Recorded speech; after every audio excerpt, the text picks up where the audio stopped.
Good morning, Carl. Welcome to chapter 7 of the Jungle Book and the last chapter in the book. I know you're worried. What's this about the last chapter? What happened to Mowgli? What happens to Baloo and Bagheera and all the characters that we love so much? Well, we'll meet them again in the second Jungle Book after we're done with this one. So, let's continue. For first part of Her Majesty's servants. You can work it out by fractions or by simple rule of three, but the way of Tweedledum is not the way of Tweedledee. You can twist it, you can turn it, you can wait until you drop, but the way of Pilly Winky is not the way of Winky Pop.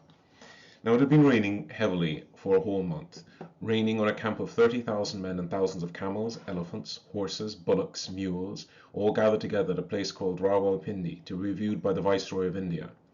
He was receiving a visitor from the Emir of Afghanistan, a wild king of a very wild country. The Emir had brought with him a bodyguard of 800 men and horses who had never seen camp or locomotive before in their lives, savage men and savage horses from somewhere in the back of Central Asia.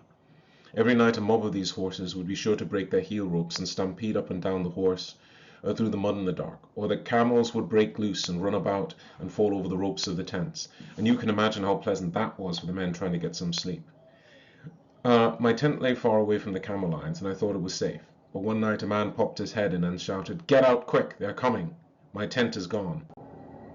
I knew who they were, so I put on my boots and waterproofs and scuttled out into the slush. Little Vixen, my fox terrier, went out through the other side, and then there was a roaring and a grunting and a bubbling, and I saw the tent cave in as the pole snapped and began to dance about like a mad ghost.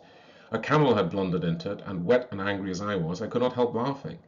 Then I ran on because I did not know how many camels might have got loose, and before long I was out of sight of the camp, ploughing my way through the mud. I fell over the tail end of a gun, and by that I knew that somewhere near the artillery lines where the cannon were stacked at night. I did not want to plouter about any more in the drizzle and the dark.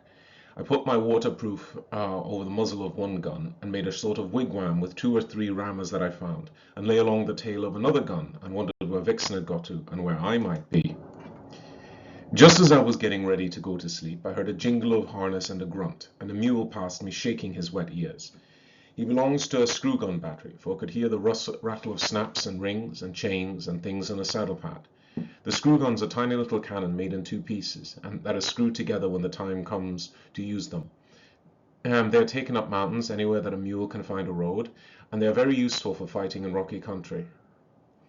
Behind the mule there was a camel, with his big soft feet squelching and slipping in the mud, and his neck bobbing to and fro like a strayed hen's. Luckily I knew enough of beast language, not wild beast language, but camp beast language of course, from the natives to know what he was saying. He must have been one that flocked into my tent, for he called to the mule, "What shall I do? Where shall I go?" I fought with a white thing that waved, and it took a stick and hit me on the neck. That was my broken tent pole, and I was very glad to know it. "Shall we run on?" "Oh, it was you," said the mule. "You and your friends have been disturbing the camp? All right, you shall be beaten for this in the morning, but I may as well give you something on account now." I heard the harness jingle, and the mule backed and caught the camel 2 kicks in the ribs that rang like a drum. "Another time," he said, "you'll know better than to run through a mule battery at night shouting 'thieves' and 'fire.' Sit down and keep your silly neck quiet."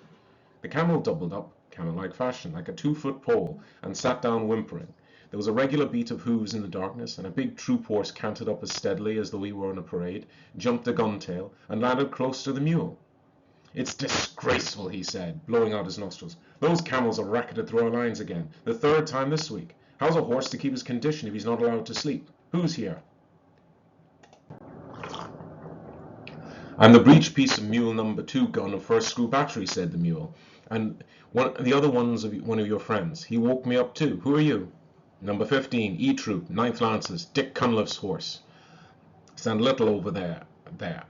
"I beg your pardon," said the mule. "It's too dark to see much. Aren't these camels sickening for anything? I walked out of my lines to get a little peace and quiet here." "My lord," said the camel humbly, "we've dreamed bad dreams in the night, and we were very much afraid. I'm only a baggage camel over the 39th Infantry, and I'm not as brave as you are, my lords." "Then why didn't you stay and carry baggage for the 39th Infantry instead of running all around camp?" said the mule. "They were such very bad dreams," said the camel. "I'm sorry. Listen. What is that? Shall we run on again?" "Sit down," said the mule, "or you'll snap your long stick legs between the guns." He cocked an ear and listened. "Bullocks," he said. Gun bullocks. On my word, you and your friends have waked the camp very thoroughly. It takes a good deal of prodding to put up a gun bullock. I heard a chain dragging along the grounds, and the yoke of a great sulky white bullocks dragged the heavy siege guns when the elephants won't go anywhere near it to their firing came shouldering along together. And almost stepping on the chain was another battery mule, calling wildly for Billy. That's one of our recruits, said the old mule to his troop horse. He's calling for me. Here, youngster, stop squealing. The dark never hurt anyone yet.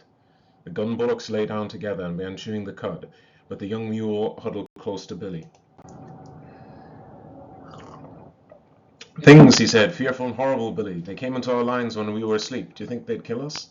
I've a great mind to give you a #1 kicking, said Billy. The idea of a 14-hand mule with your training disgracing the battery before this gentleman.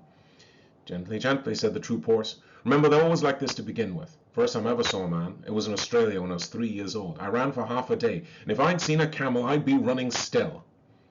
Nearly all our horses for the English are brought to India from Australia, and are broken in by the troopers themselves.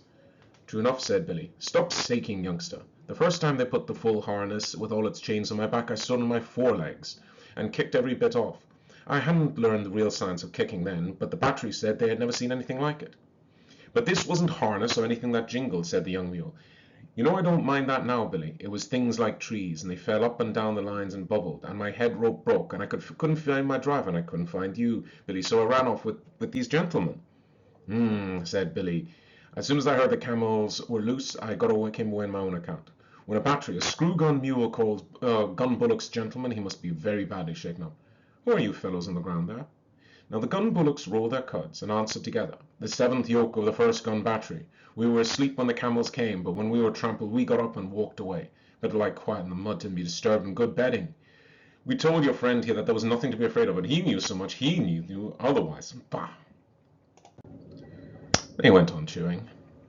That comes of being afraid, said Billy. You get laughed at by gun bullocks. I hope you like it, young man. The young mule's teeth snapped, and I heard him say something about not being afraid of any beefy old bullock in the world. But the bullocks only clicked their horns together and went on chewing. Now, don't be angry after you've been afraid. That's the worst kind of cowardice, said the troop horse. Anybody can be forgiven for being scared in the night, I think, if they see things they don't understand. We've broken out of our pickets again and again, 450 of us, just because a new recruit got to telling tales of whip snakes at home in Australia till we were scared to death of the loose ends of our head ropes. Now that's all very well in camp, said Billy, and I'm not above stampeding myself for the fun of the thing when I haven't been out for a day or two. But what do you do on active service? Well, that's quite another set of shoes, said the troop horse. Dick Cunliffe's on my back then, and he drives his knees into me, and all I have to do is watch where I'm putting my feet, and to keep my hind legs well under me, and be bridle-wise. What's bridle-wise? Said the young mule. By the blue gums of the black blocks, snorted the troop horse. Do you mean to say that you haven't been taught bridle-wise in your business? How can you do anything, unless you spin around once when the rein is pressed on your neck? It means life or death to your man, and of course that's life or death to you. Get round with your hind legs under you the instant you feel the rein on your neck.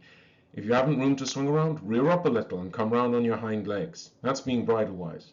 We aren't taught that way, said Billy the mule stiffly. We're taught to obey the man at our head, step up when he says so, and step in when he says so. I suppose it comes to the same thing. Now, with all this fine fancy business and rearing, you must be very bad for your hocks. What do you do? That depends, said the troop horse. Generally, I have to go in among a lot of yelling, hairy men with knives, long, shiny knives, worse than the farrier's knives. I have to take care that Dick's boot is just touching the next man's boot without crushing it. I can see Dick's lance go to the right of my eye, and I know I'm safe. I shouldn't care to be the man or horse that stood up to Dick when we're in a hurry. Don't the knives hurt? Said the young mule. Well, one cut across the chest once, but that wasn't Dick's fault. A lot I should have cared whose fault it was if it hurt, said the young mule. You must, said the troop horse. If you don't trust your man, you may as well run away at once. That's what some of our horses do, and I don't blame them. As I said, it wasn't Dick's fault. The man was lying on the ground, and I stretched myself not to tread on him, and he slashed up at me. Next time I have to go over a man lying down, I shall step on him. Hard. Said Billy. It sounds very foolish. Knives are dirty things at any time. The proper thing to do is climb up a mountain with a well-balanced saddle, hang on with all 4 feet and your ears too, and creep and crawl and wriggle till you come hundreds of feet above anyone else on a ledge where there's just room enough for your hooves. There you stand still and keep quiet. Never ask a man to hold your head, young one. Keep quiet when the guns are being put together, and then you watch the little poppy shells drop down the treetops so far below. Don't you have a trip? Said the troop horse. They say that when a mule trips, you can split a hen's ear, said Billy. Now and again, perhaps a badly packed saddle will upset a mule, but it's a very seldom. I wish I could show you our business. It's beautiful. Well, it took me 3 years to find out what the men were driving at. The science of the thing is never to show up against the skyline, because if you do, you may get fired at. Remember that, young one. Always keep hidden as much as possible, even if you have to go a mile out of your way. I lead the battery when it comes to that sort of climbing. Fired at without the chance of running into people who are firing, said the troop horse, thinking hard.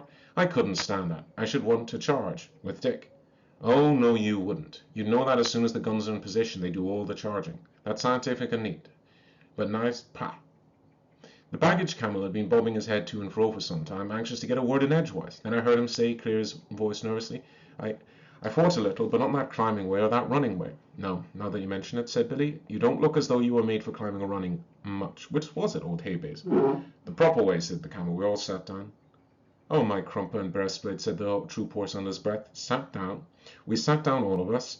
100 of us. The camel went on the big square, and the man piled our packs and sat down in the square, and they fired over our backs, the men did, on all sides of the square. Well, this is almost certainly a reference to the Afghan War, which you'll be learning about when you get a bit older, Carl, but it's nice hearing about it from the point of view of the animals. Though that said, I really do prefer the classic stories of Bagheera and Baloo and, of course, Mowgli. We will return to this part 2 tomorrow. Love you to pieces.